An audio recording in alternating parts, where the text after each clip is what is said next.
I am a very strange man. So, we do have our next game, our final series actually, our final best of three. We are going to have Knights Sjaak as the pink Protoss on the left hand side, and on the top right hand side of Neoplanet SC, we are going to have WonnaPlay for Druids as the red Protoss. We got PvP. PvP, lasers, lasers everywhere. Lasers. And not only lasers, void ray lasers. They charge up now. You press a button and it gets even bigger. Indeed it does, and that always leads to a good party. But yes, as we can see, this is gonna be pretty samey for the first few stages anyway. They're both gonna get down gateways because they both built pylons in their mains. They're then probably both gonna get an assimilator, followed up by a cybernetics core, and then maybe, if we're all very good boys and girls, they'll do something different to each other. Maybe. Yeah, I always look at the maps and the first thing I think in PvP is like, right, can I blink all in on this map? Because often players are just like, you know what, screw it, blink all in. Just gonna do it standard, 3-gate blink all in, get a mothership core out as well, just send out for vision. Done. But with the cost reduction in the Darkshire now, I'm seeing a lot more DTs. And a lot more of the DT versus Stargate play, where you just look at it and you're like, you're watching the Darkshire build, cringing for the Stargate player, like, you're gonna feel so awful. Because no one likes losing to DTs. I've seen it so commonly as well now, just many players love doing it, ultimately because DTs are really solid with Stargate openings being so common. And you can get away with it, you can transition quite nicely as well, because ultimately there's the option of going Archons. Whereas, if the DTs deal good damage because the Oracle is on the other side of the map, then guess what? It is pretty much GG. Yeah, it really is. And even then, like, they go Stargate and they go Phoenixes or Void Rays for early defense, and then they watch the invisible unit walk into their mineral line, and just like, and you just hear the swish, swish. You're just like, It literally takes swipes out of your heart every time you die to DTs. I know, it's so frustrating. We are seeing Sjaak go for 3 Stalker. So, no. Oh, must have had a pause there in the replay, because they're talking about stuff. And did he get, yeah, WonnaPlay managed to get his own gas down before Sjaak went in and denied it, which would have been so frustrating. It would have been very frustrating, you're right. So, now, this is where we get actually quite a big variation, actually. The gases were quite differently timed. The second gas only just completing at the moment for WonnaPlay, and because that's quite a lot later, it just means that his tech is going to be a bit further delayed, going to have less options available to him, but it also means that because he took that gas slightly later, he's going to have a few more minerals. The probe count is though slightly in Sjaak's favour, which is quite surprising. Yeah, it is. I think he just dropped an extra chrono boost on that Nexus rather than putting it on the warp gate. Yes, he must have done, because he's ahead of the warp gate technically started at the same time. Yeah. So I think that is where the extra probes are coming from, and it's nice seeing everyone putting their own little thing, their own little spin on how they do things, because everyone has their perfect kind of opening build that they go. If someone asks them what is your safest build to open with in PvP, they always go for the same kind of build. And this is obviously Sjaak's. He knows what he's doing. He does know what he's doing. Nice little micro here by Sjaak with those Stalkers blocking the Zealot from being able to get in. Gets taken out. Doesn't get a huge scout off on any tech, but not much tech going down. WonnaPlay on the other hand though, getting a 3rd gateway after he started his Stargate. This is a 1-base all-in 3-gate Stargate. Should probably see a Void Ray come out. There's no such thing as a 1-base all-in PvP. It's only smart play. Oh, Probe Scout got denied there. That's tough for Sjaak, and he's not going to see that Stargate. So 3-gate Stargate versus Robo play, which is it doesn't end well, especially with those new supercharged Void Rays. But it's not going to be a Void Ray out of one at the moment. He's going for an Oracle, which is a bit more uncommon. Yeah, it is, because Stalkers can hold this quite comfortably, and he did see that it was a 3-Stalker opening. So I don't know if he's hoping that those Stalkers went directly across the map, which they did.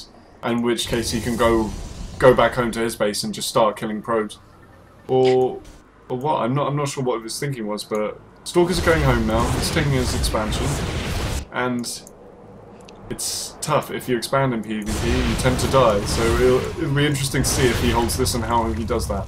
If the expansion does manage to get secured, though, we're officially in late game PvP. Like, that is just a fact. Yeah, when it goes to 10 minutes, it's late game, and we've got to start thinking about the map getting down. Long range mining is a potential option. Oracle's just killing everything before then, though. Seems like it could be a bit more likely because it's coming in. The Stalkers are at the ramp.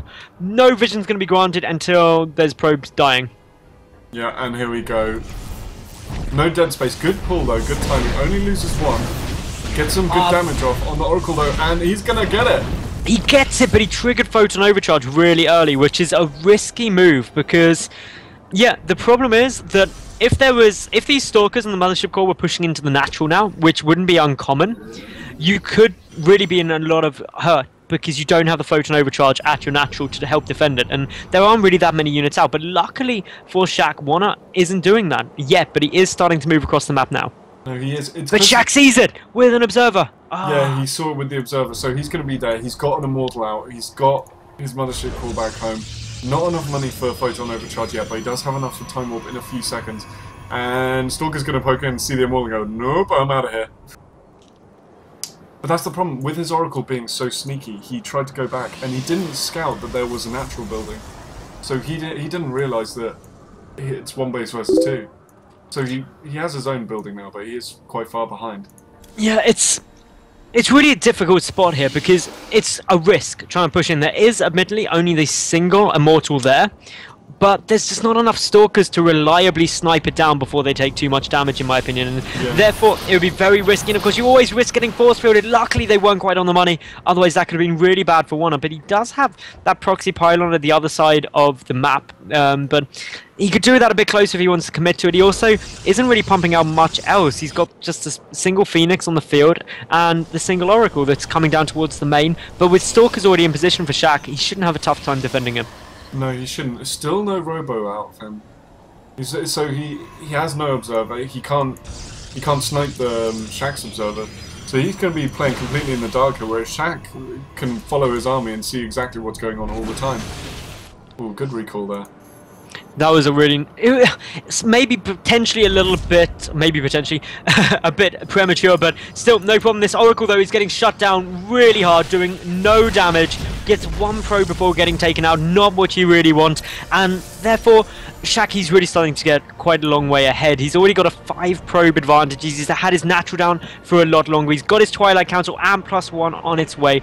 Wanna just starting up his second Void Ray, knowing that he's a bit behind, may try and do some damage. Yeah, no Robo. Why not Dark Shrine? Why not? It's cheap.